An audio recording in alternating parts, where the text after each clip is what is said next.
Olá, meus caras, como estamos? Tudo bom com vocês? Então, gente, eu tava querendo postar um vídeo aí na terça, na quarta-feira. Acabou que eu não consegui por causa das, vamos dizer assim, das exigências do YouTube, tá? O que acontece? Ele poderia me dar um aviso aí de ser uma advertência, uma possível advertência, por causa do conteúdo que eu posto, que é um conteúdo mais cabeçudo. E assim, pode ser, né? Ser que o YouTube, assim, você avaliar mal, né? Cair a monetização, alguma coisa, sofrer uma penalidade. Então, eu tive que não postar. Na verdade, não postar. Não, eu tive que dar uma editada para poder tirar as cenas mais conflitantes de um jeito, de forma visual. O visual ia pegar muito, tá?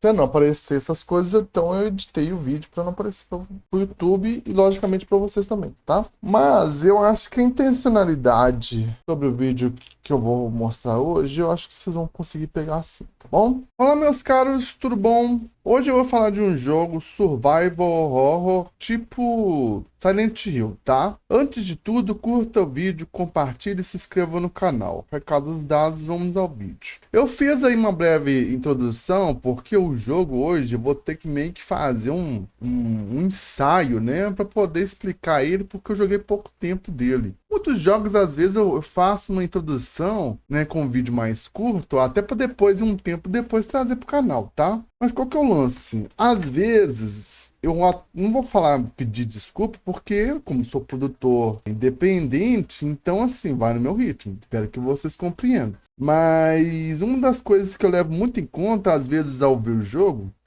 vamos dizer assim, estudar as builds e os perfis de cada personagem, até para poder criar uma estratégia e fazer um jogo mais rápido. Um exemplo disso é se a gente pegar, por exemplo, Silent Hill 1, a gente entender como é que funciona cada parte que você tem que passar, na segunda ou na terceira jogatina já fica mais fácil. Eu acho que vocês estão entendendo o que eu estou falando. Ou, por exemplo, Baldur's Gate 3, tá? Tem certos personagens que se você souber montar a build dele, eles ficam tão bom quanto o guerreiro. Mas enfim, gente, eu fazendo essa breve explicação, hoje eu vou trazer aí um jogo para vocês que chama Kuon, tá? E para quem já foi fã de jogos dos anos 90, início dos anos 2000, tava cheio de jogo com estilo sobrevivência, tá bom?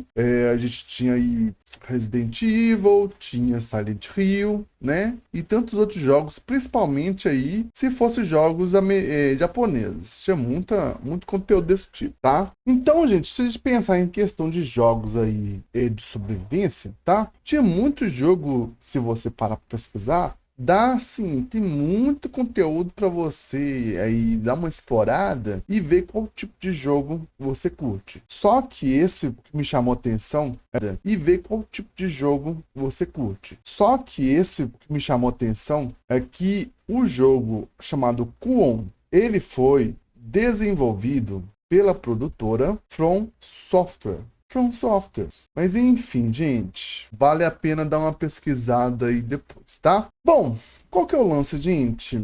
Uma das histórias mais clássicas para quem já jogou jogos de terror, aí, jogos de terror? Não, filmes de terror, tá? Filmes de terror no começo dos anos 80, principalmente aí The Evil Dead, né?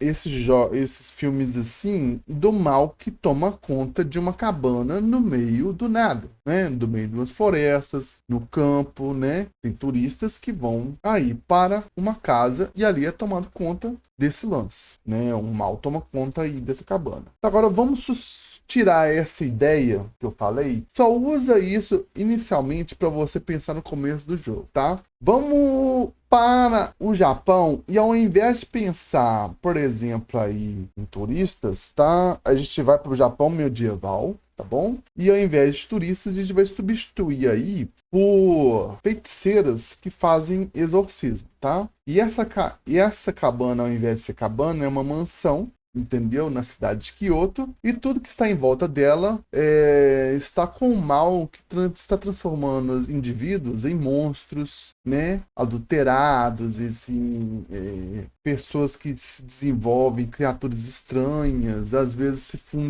com outros e transformam em outras criaturas mais horripilantes ainda. E o mais interessante de tudo é que a gente tem que meio que tirar esse mal aí desse local. E as armas, diferentes de jogos como Resident Evil, que são armas de disparo, aqui as armas de disparo são feitiços. Sim, são feitiços, entendeu? Você atira flechas, entendeu? Contra os seus inimigos, pra você aí eliminar essas criaturas malignas, tá bom, gente? Eu achei isso de uma beleza, assim, de um diferencial que chama atenção, né? Que a ideia de jogo tipo arte, assim, que a mecânica dele é colocada de uma forma diferente das mecânicas que a gente costuma ver por aí, tá? Isso mostra aí a diferença que existe de certas tipos de mecânica que a gente costuma ver com armas de fogo, né? Essas coisas todas. Aqui são magias que são usadas aí contra os inimigos. Tem tantos disparos dessas magias que são usados contra os monstros, tá?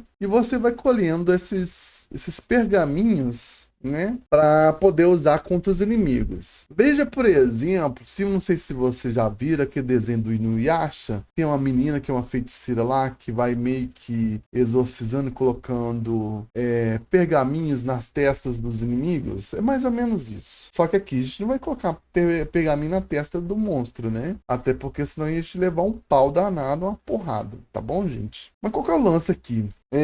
Então, vamos dizer assim, que os próprios familiares das protagonistas estão envolvidos nesse espírito maligno, tá? E a gente vai ter que investigar essa mansão e trazer à tona o que de fato aconteceu. Gente, eu não tem como eu explicar muito o plot do jogo, porque o plot do jogo é bem simples. A questão aqui é a dinâmica de como você vai desenvolver dentro de um cenário de um jogo de sobrevivência, entendeu? Você tem que ir explorando e desvendando os quebra-cabeças para você ir entendendo a história do jogo. Isso eu acho fascinante para um jogo desse tipo, que vai desenvolver aí a personagem dentro de um ambiente de sobrevivência, e dependendo aí de como você jogar, você vai descobrindo aí as mecânicas para poder enfrentar aí os inimigos. Cara, é um prato cheio para quem já jogou Resident Evil, Silent Hill, Alien Isolation. Alien Isolation é diferente um pouquinho porque a visão em primeira pessoa, né? Mas é cheio de quebra-cabeça também o Alien Isolation. Existem umas mecânicas pra você enfrentar aí o Alien, entendeu? Então tem todo esse lance aí, tá? Eu curti, ainda mais porque são tantos jogos que tem no PlayStation 2 que, assim, poderia ficar aí não sei quanto tempo só falando desses jogos, né? Esse é um exemplo desse jogo, esses jogos tão interessantes e tão cativantes que tem no PlayStation 2, né? Passou o quê? Quantos anos? Quase 20 anos, né, gente? Quase 20 anos. E essa plataforma aí sempre surpreende a gente, tá? Meus caros, esse vídeo é mais aí uma forma de desejar um feliz ano novo para vocês, tá? Então, um grande abraço para vocês. Obrigado por participarem, por visualizarem meus vídeos, curtirem. Vamos ver aí como é que a gente vai trabalhar nesse próximo ano. Até porque, não sei se vocês já perceberam, tem uns jogos nostálgicos que eu costumo fazer para o público diversificado, e jogos de RPG, né, como Fallout e outros jogos. No momento eu tô fazendo Fallout, mas a gente vê se a gente vai trazer outros jogos também, tá? E esses jogos diferentes aí, que às vezes no meio de tanto jogo a gente acha essas pérolas incríveis que enche os olhos da gente com tanto mistério e tanta coisa louca no jogo, né? Vale até a pena o cuidado que eu tenho aqui para poder ir meio que, vamos dizendo assim, criando censurinhas para não ter problema com o YouTube, tá? Porque com imagens que são muito agressivas, o YouTube vai cortando a visualização. Então, para poder passar certos conteúdos que são interessantes, a gente precisa meio que lapidar esse diamante e trazer esse conteúdo, né, para vocês, que seja uma forma de a gente dialogar aqui no canal, tá? Meus caros, eu espero que vocês vejam isso com um certo cuidado que eu tenho com vocês que estão me vendo, tá bom? Para vocês aí, pro final de ano, se você se sentir triste porque tá sozinho, porque não rolou do jeito que você imaginou, cara, segura as pontas, sabe? O ano tá chegando aí, ano novo. É a hora de você economizar energias, tá? E assim, começar o ano, vamos dizer assim, como é que eu vou falar uma melhor forma? Superando suas dificuldades mentais, emocionais, entendeu? Porque geralmente, final de ano, a gente tem que ter um cuidado, né? Se a gente está bem, se a gente não tá, entendeu? Porque até pra gente começar do jeito melhor o ano, tá bom? Eu falo isso porque às vezes a gente não sabe como é que tá os seguidores, se tá bem, se não tá. Eu falo isso para as pessoas que estão mais sensíveis. Então segura as pontas, né? Vamos começar um ano novo aí e pensar no que há de melhor aí para vocês também, tá? Então, bom, é só uma preocupação, cara, tá? Enfim. Aquele abraço para vocês, uma boa jogatina, um feliz ano novo, né? E até a próxima, que assim seja. Eu espero que estejamos sempre juntos aí, tá? Um abraço para vocês e até a próxima.